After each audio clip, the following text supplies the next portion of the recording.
Hello students, कैसे हैं आप सब। स्वागत है आप सभी का आज की इस वोकैबलरी की क्लास में। जी हाँ, आज की इस इंग्लिश के क्लास में हम लोग पढ़ेंगे वोकैबलरी। और वोकैबलरी कोई ऐसी वैसी नहीं, वो वोकैबलरी जो हमारे एग्ज़ाम्स में आती हैं और वो जो हमें नंबर दिलाएंगी। लेकिन याद कैसे करें, क्योंकि हमको याद ही नहीं रह पाते हैं। तो उसके लिए भी मेरे पास समाधान है। मिनटों में याद करें 500 एग्ज़ाम वोकैबलरी, ऐसे ही नहीं कह रहे हैं हम। जी हाँ, बिल्कुल मैं उसका 100% इलाज लेके आई हूँ और जो आप लोग याद कर लेंगे मिनटों में। तो हम आज उन्हीं ट्रिक्स के बारे में बात करेंगे। ये जो आप वर्ड्स देख रहे हैं, हम आज इन्हीं 10 वर्ड्स का जो है डिस्कशन करेंगे और आगे भी हम इसके आगे पार्ट में बाकी वोकैब्स को पढ़ेंगे। तो ध्यान से पढ़िए, कहीं मत जाइए, ये बहुत ही इम्पॉर्टेंट है। और इन 500 में से मैं बता रही हूँ, आपके किसी भी कॉम्पिटिटिव एग्ज़ाम में आना 100% लाजमी है। ये आएंगी ही आएंगी, ये लिख के रख लीजिए मेरी तरफ से। अगर ऐसा नहीं होता है तो आप मेरे से बोलिएगा कि इसमें से ज़रूर आपके एग्ज़ाम की वोकैब्स फंसेंगी। तो आइए देखते हैं, हमारा पहला जो मीनिंग है, वर्ड वोकैब है, वो है जी इंजेन्युअस। इंजेन्युअस एक एडजेक्टिव शब्द है और जिसकी मीनिंग होती है ऑनेस्ट, ट्रस्टफुल, यानी कि ईमानदार, भरोसेमंद। तो ट्रिक क्या है कि इंजेन्युअस का इन हटा के जीनियस को जीनियस कर दो। तो जीनियस लोग जो होते हैं वो इंजेन्युअस होते हैं, मतलब कि जो जीनियस लोग होते हैं वो ईमानदार होते हैं। जैसे कि ये आइंस्टीन साहब, तो इनकी पिक्चर देख के आपको हमेशा याद आ जाएगा कि इंजीनियस का मतलब ईमानदार होता है। और इसकी एक और ट्रिक है, जैसे कि इंजेन्युअस का इंजन कर दो, इन स्टार्टिंग के वर्ड को इंजन कर दो, तो इंजन बनाने वाले लोग इंजेन्युअस होते हैं। तो समझ में आ गया होगा, ठीक है। तो अब हमारा नेक्स्ट है मेलोड्रेस। मेलोड्रेस भी एक एडजेक्टिव वर्ड है जिसका मतलब होता है स्मेलिंग वेरी अनप्लीजेंट, यानी कि दुर्गंध, बदबू, बहुत ही अप्रिय महक। तो इसको याद करने का सबसे अच्छा तरीका है कि जैसे ये पिक्चर आप देख रहे हैं, इसमें ये जो ड्रेस है वो बहुत ही गंदी है। तो ये क्या कह सकते हैं कि ये ड्रेस बहुत मेलो ड्रेस है, ये ड्रेस बहुत ही मेलो ड्रेस है। तो इस तरह करके आप इसको याद कर सकते हैं। अगला है हमारा एब्डिकेट। एब्डिकेट जो है उसका मतलब होता है रिनाउंस या त्यागना, किसी चीज़ को त्यागना, कहेंगे एब्डिकेट कर दो उसको।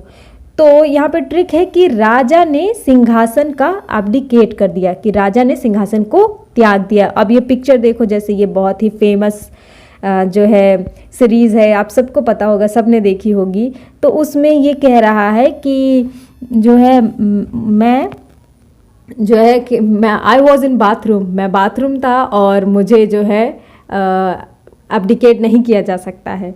तो ऐसे फ़नी वर्ड्स बना के आप इनको बढ़िया से याद कर सकते हैं और यकीन मानिए आपके एग्ज़ाम में ये वोकैब्स ज़रूर फंसेंगे। तो इसको याद करने का सबसे सही तरीका है कि एब्डियस, उसकी मीनिंग होती है रिनाउंस या त्यागना। और अगर एब्डिएट को याद रखना है तो ट्रिक है कि राजा ने सिंहासन का एब्डिकेट कर दिया। अगला है फ्लैम्बोयांट। फ्लैम्बोयांट जो है वो एक एडजेक्टिव है और जिसका मतलब होता है स्प्लेंडेड, अट्रैक्ट, अटेंशन, यानी कि शानदार, आकर्षित, ध्यान केंद्रित करने वाला। तो आप ये पिक्चर देख के अपने आप ही याद कर सकते हैं, दिमाग में बिठा लीजिए, सबको पता है ये कौन है। कि ट्रिक ये है कि माइकल जैक्सन अपनी परफॉर्मेंस से सबको फ्लैम्बोयांट कर लेते थे, कि माइकल जैक्सन अपनी परफॉर्मेंस से सबको फ्लैम्बियॉन्ट कर लेते थे। तो जैसे ही माइकल जैक्सन आपको दिखेंगे, आपको वर्ड फ्लैम्बियॉन्ट याद आ जाना चाहिए कि हाँ, वो अपनी परफॉर्मेंस से याद कर लेते थे। और एक और इसका याद करने का तरीका है कि जो फ्लैम्बियॉन्ट जो है, फ्लेम को कर दो फिल्म और बियॉन्ड को कर दो बॉय। तो जो फिल्म में ये बॉय है वो बहुत ही फ्लैम्बियॉन्ट है। अगली ट्रिक है या अगला वर्ड है, कह सकते हैं एक्कोलेड। एक्कोलेड जो है वो एक नाउन वर्ड है जिसका मतलब होता है स्ट्रॉन्ग प्रेज, यानी कि प्रशंसा करना, पुरस्कार या सम्मान देना। तो आप क्या कह सकते हैं कि आपको एक्कोलेड कैसे किया जाएगा। अगर खोलेंगे सक्सेस का गेट तो मिलेगा एक्कोलेड, जी बिल्कुल, अगर आप सक्सेस होंगे, आप अगर एग्ज़ाम क्लियर कर लेते हैं तो कल आपकी सभी प्रशंसा करेंगे, आपको पुरस्कार देंगे। तो उसी से याद कर लीजिए कि अगर खोलेंगे सक्सेस का गेट तो मिलेगा एक्कोलेट।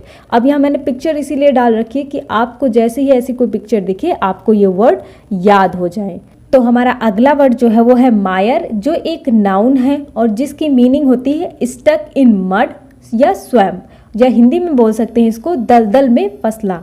तो इस पिक्चर को देखिए और पिक्चर से ही आप अपनी ट्रिक का जो है समझ सकते हैं। तो पिक्चर में क्या है कि एक आदमी जो है दलदल में फंसा है और उसके दो दोस्त उसे निकालने की कोशिश करते हैं। तो यहीं से ट्रिक बन गई कि मेरा यार मायर में फंस गया।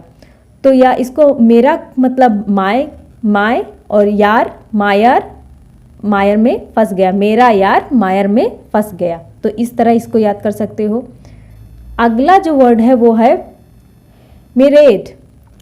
माइरेट जो है वो एक एडजेक्टिव है जिसकी मीनिंग होती है न्यूमरस, इन्यूमरेबल, अनकाउंटेबल, मतलब असंख्य, अनगिनत, बेशुमार, मतलब जिसकी कोई सीमा ना हो। तो ये पिक्चर देख लो भाई, पिक्चर में क्या है, ये लड़का है जो रो रहा है। तो ट्रिक क्या बनती है, मेरी याद में उसने अनगिनत आंसू बहाए। मिरेट को कर लो मेरी याद मिरेट। तो मेरी याद में उसने अनगिनत आंसू बहाए। तो इस तरह याद रहेगा, मिरेट को कर लिया मेरी याद, या मेरी याद में उसने इनॉमरेबल आंसू बहाए। तो ये अच्छी ट्रिक है ना, याद करने का सबसे अच्छा तरीका है। पिक्चर से आप ज़्यादा जल्दी से याद हो जाता है। तो अगला शब्द है हमारा एजिटेट। एजिटेट जो है एक वर्ब है जिसकी मीनिंग होती है डिस्टर्ब, माउथ शेक, यानी कि परेशान होना, उत्तेजित होना। तो ये जैसे पिक्चर है, देखो इतनी सारी भीड़ है अब भीड़ में जाओगे तो परेशान तो होगे ही ना। तो वही कह रहे हैं कि आगे तक, एजिटेट को कर लो आगे तक, एजिटेट आगे तक एजिटेट। तो आगे तक जाओगे तो परेशान हो जाओगे। तो आगे तक बोले तो एजिटेट, और एजिटेट मतलब आगे तक जाओगे तो परेशान हो जाओगे। तो एजिटेट का मतलब परेशान होना। तो इससे भी आप याद कर सकते हैं। नेक्स्ट है अल्पाइन। अल्पाइन एक एडजेक्टिव है जिसकी मीनिंग होती है ऑफ द एल्प्स या हाई माउंटेन, यानी कि ऊंचे पहाड़ या पर्वतीय क्षेत्र। तो ट्रिक क्या बनती है, जैसे ये एक पाइन का ट्री है, तो पाइन का ट्री ऊंचे पहाड़ों पर ही पाया जाता है, या कह सकते हो कि पाइन ट्री जो है अल्पाइन पर ही पाया जाता है। पाइन ट्री अल्पाइन पर ही पाया जाता है। अल्पाइन से बन गया पाइन। पाइन कहाँ पाया जाता है, पहाड़ों पर। पहाड़ कैसे होते हैं, ऊंचे, और अल्पाइन पाइन अल्पाइन। ऐसे आप याद कर सकते हो कि पाइन ट्री ऊंचे पहाड़ों पर ही पाया जाता है, या पाइन ट्री अल्पाइन पर ही पाया जाता है। तो बढ़ते हैं, अगले वर्ड है अल्टरकेशन। अल्टरकेशन एक नाउन है जिसका मीनिंग होता है फाइट, यानी कि झगड़ा, लड़ाई। ट्रिक क्या है, ये देखो, ये जो पिक्चर देखिए आप, पिक्चर्स में क्या लग रहा है, ये सारे लड़के कैसे उल्टी खोपड़ी के लग रहे हैं, मतलब इनका दिमाग अलग है, एकदम आउट ऑफ द बॉक्स हैं ये सब। तो इनसे क्या याद हो रहा है कि हमेशा उल्टे दिमाग के लोग झगड़ा करते हैं। तो हमेशा उल्टे, अल्टरकेशन को हमने कर दिया, अल्टरकेशन को कर दिया हमने उल्टे, अल्टरकेशन उल्टे। तो इसको हमने ऐसे कर दिया कि हमेशा उल्टे दिमाग के लोग अल्टरकेशन करती हैं। तो ये थे आज के हमारे जो 500 हमने वो कैप्स बोले हैं, उसके ये 10 जो हैं वो कैप्स थी जो आपको अच्छी लगी होंगे और आई होप याद कर लेंगे। तो आप पिक्चर देख के याद करना ज़्यादा इजी होता है। तो मैं तो कहूँगी बस ऐसे ही ट्रिक से याद कर लीजिए और आपके एग्ज़ाम में आपको स्कोर करने से कोई नहीं रोक सकता है। तो अगर आपको सभी अच्छा लगा हो, ये ट्रिक हमारी अच्छी लगी हो, तो ऑनलाइन क्लासेस बाय प्रिया को लाइक करें, शेयर करें और सब्सक्राइब करें। और अगर सब्सक्राइब कर दिया है तो वो जो घंटी है उसे बजाना बिल्कुल ना भूलें, ताकि जब भी नए वीडियो मैं डालूँ आपको नोटिफिकेशन मिल जाए। धन्यवाद।